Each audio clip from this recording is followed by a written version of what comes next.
Within a few minutes, the scroll gives up its secrets. The results begin to appear. I think we can stop. So then we can look at the results. And what you can see here is you'll see different element lines. The chart shows the trace elements within the ink. See here is the calcium, the copper, zinc, the bromine. Right. I mean, I'm happy to have seen bromine. There is a lot of bromine in Dead Sea. I think it's the largest reservoir in the world. Of bromine. So I think this one could come from Qumran. Okay.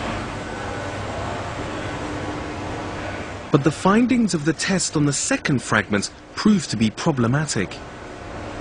Well, we have all the same elements, yes, I guess, right. almost. At first glance, when the results are compared, the graphs look similar, suggesting the fragments were correctly joined together by DeVoe's team.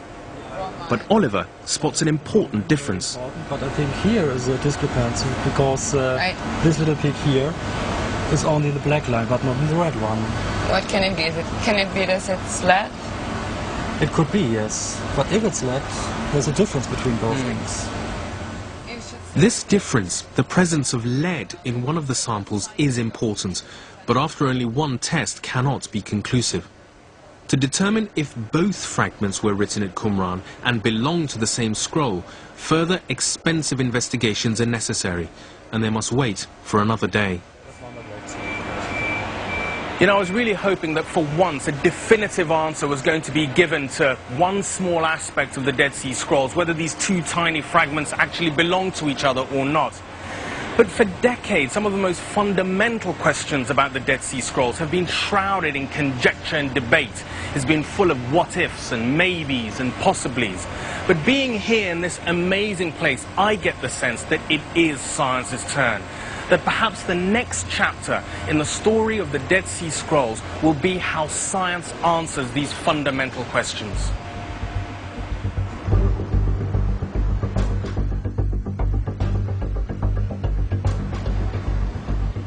I've returned to Israel as I've been invited to take part in a unique celebration held in the outskirts of Jerusalem, which has at its heart a sacred scroll.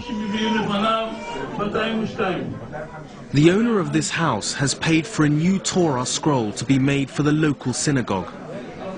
The neighborhood have turned out to watch as the scribe copies out the final 12 letters, representing the 12 tribes of Israel. To raise money for the synagogue, each letter is auctioned.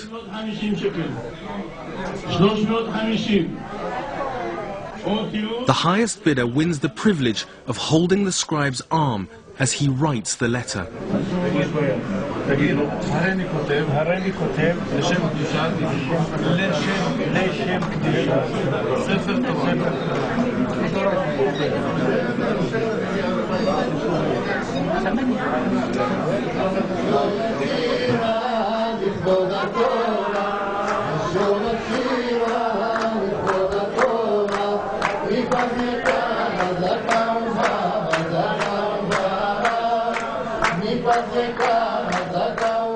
The Torah's now complete, and it's a celebration that needs to be shared with the rest of the community.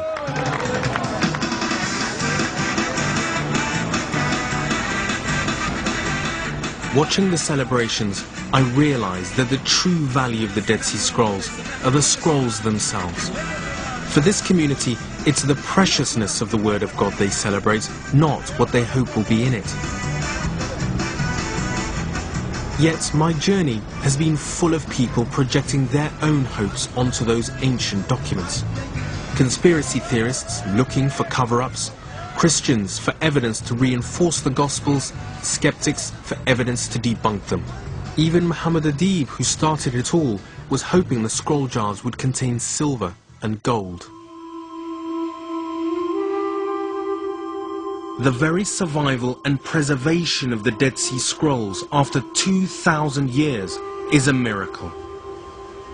It's a unique and compelling library, wherever it was written and for whatever reason. I believe that the scrolls of the Essenes will continue to remain elusive, perhaps never completely losing their description, as a puzzle. The Essenes didn't survive the first century. They pretty much disappeared from history. It took a Bedouin looking for his goat 2,000 years later to change all that. And now their rules, their prayers, their beliefs and their hymns are being studied by a new community of academics around the world. And so the Essenes live on, and they'll continue to do so, because the story of the Dead Sea Scrolls is very far from being over. The last word is yet to be written.